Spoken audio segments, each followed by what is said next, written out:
So this guy is a mega church preacher, and he gets a little pervy, and now he's on the run from the FBI. Now the guy's name is Apollo. He's 24, he's from the Philippines, and he's a small-time preacher there. And one day, he's preaching in a little chapel when suddenly angels appear to him. And they come and they tell him that he's actually the son of his God. So he starts telling everyone that he is the appointed son of God. Well, I'm sure this will end well for him. So anyway, because of this, he decides to start his own church. And a few years later, after the church is founded, this guy shows up, Rodrigo. And Rodrigo's running for mayor, and he comes to speak to the congregation at the church. And they welcome him, and soon enough, he and Apollo become good friends. And later, Rodrigo actually gets elected mayor, and he appoints Apollo to be his spiritual advisor. And so then more people find out about Apollo and his teachings, and his church starts to grow, and soon the donations start rolling in. Because, of course they do.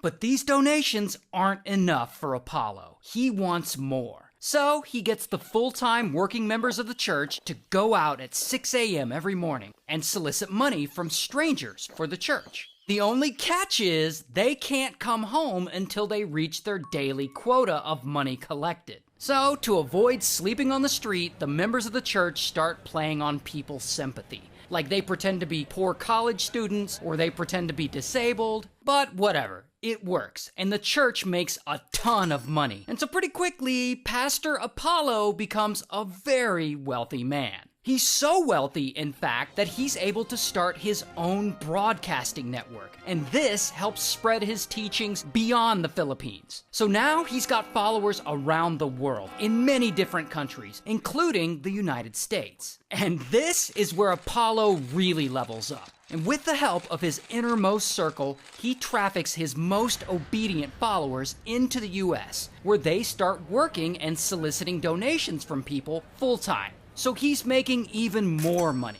Oh, and I haven't even gotten to some of the crazy stuff this guy claims. Aside from saying he's the son of some god, he once claimed that he yelled at an earthquake and made it stop. Like there was an earthquake happening, and he's just like, ah! And it just stopped. And he also says that the public should thank him for stopping that earthquake. Thanks, Apollo. He also claims that he talks to his god directly, not metaphorically, but like conversations directly. He also says that he has visions of his god. He claims that he has been physically taken up into heaven on multiple occasions. I mean, this guy has said and done way too much for me to cover in one video. But anyway, and if that's not crazy enough, here's the part of the story where things start to get creepy. Among his church workers, the ones who are young, attractive women and who excel at getting donations, they get to move up and become what's called pastoral assistants. And of course, the prettiest and most obedient pastoral assistants, they get into Apollo's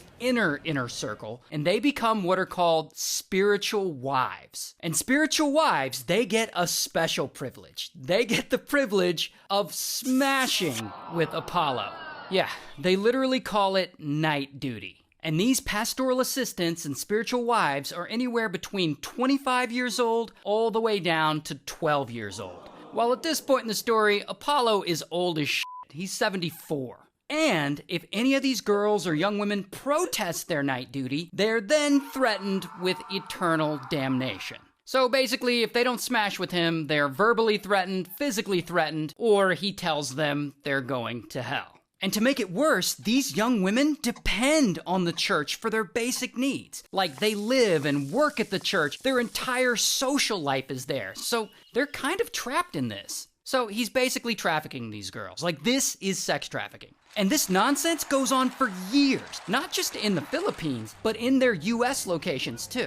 And at this point, Apollo is a powerful man. Like his following has grown to over 6 million members worldwide. He claims he has followers in all 200 countries, Plus, with all those donations, he's now wealthier than he's ever been. Dude now owns a private jet and a personal helicopter. He has a church compound that's so massive, it has an indoor arena that seats 75,000 people. To put that in perspective, that's literally the biggest indoor arena in the entire world. And this dude owns it. That's how rich he is. Okay, but then rumors of him essaying young women, they start to spread. And of course, his followers don't believe he's guilty of anything. They stand by him. And religious, culty type leaders always have followers who do this, so this is not surprising. But his longtime friend, Mayor Rodrigo, he ends up running for president and he wins. And with the president of the Philippines on his side, every accusation against Apollo is basically buried. So Apollo seems untouchable by this point. He's been running this trafficking business for like 16 years,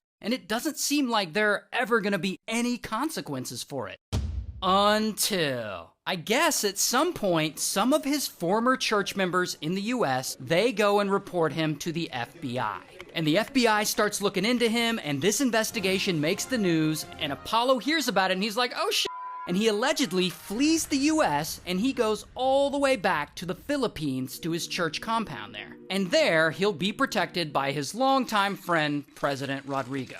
But unfortunately, his friend Rodrigo finishes his term as president, leaves office, and now there's a new president. And new president is not Apollo's friend. So all the accusations against him in the Philippines are no longer buried. So then, back in the US, bam, the FBI arrests some of his innermost circle, and they're officially looking for Apollo too. And he's being accused of fraud, human trafficking, and sex trafficking, and now he's on the FBI's most wanted list. And so Apollo, he gets all mad, and he's frustrated that they're after him, and he starts lashing out publicly, saying it's a conspiracy. And this is happening during the COVID pandemic, so he gives a sermon telling the world that if we want the pandemic to stop, the FBI should stop investigating him. I'm warning the whole world. Listen to the voice of the appointed son. You want this pandemic to stop. Stop prosecuting,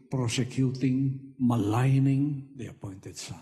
But then, even more women in the Philippines come forward with accusations against him. And of course, Apollo denies everything, and he insists that the people accusing him are just evil, and he changes the homepage of his website to this: why are evil people after Pastor Apollo? I'm guessing they're after him because of all the sex trafficking, but that's just a guess. Anyway, eventually, the Filipino Senate issues a warrant for his arrest, and they raid some of his properties, but the dude is nowhere to be found. He's fled, and he's hiding out from the law, and there's like this whole manhunt looking for him, and there ends up being a huge standoff at one of his compounds between police and a bunch of his supporters, and his supporters still insist that he didn't do anything wrong, and I don't even have time to get into that part of the story. But 2 weeks later, Apollo finally gives up, and he turns himself in, and bam, they arrest him. Here's his mugshot. And as of right now, he hasn't actually been to trial yet, so we'll see how this plays out.